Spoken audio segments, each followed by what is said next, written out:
Fishing Memorial.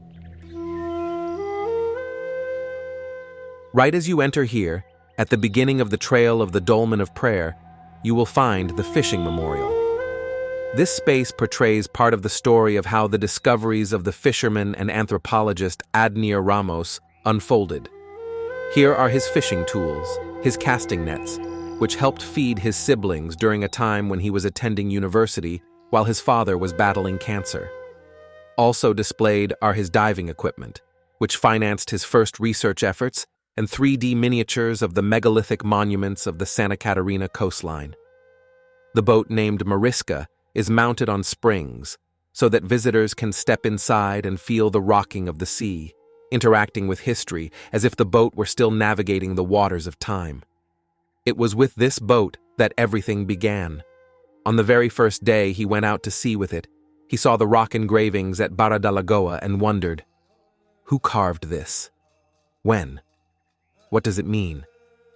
With no answers available, he realized he would have to study in order to understand and interpret the drawings. Over time, he discovered a sequence, a code, that repeated itself on the stones along our coast.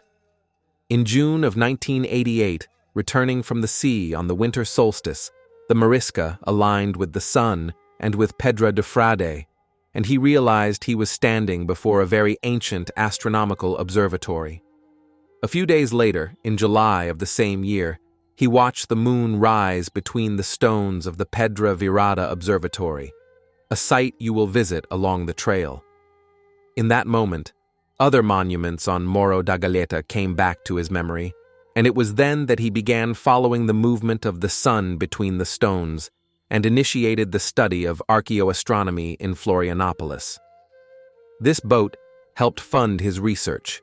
With it, he dove for shellfish, and he fished grouper and lobster to support his studies. Until the day he shipwrecked with it near the Sisters Islands, returning from making frottages of the rock engravings on Coral Island.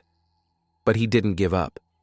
He retrieved the boat from the bottom of the sea, sold the engine, and with the money he bought a computer and a video camera.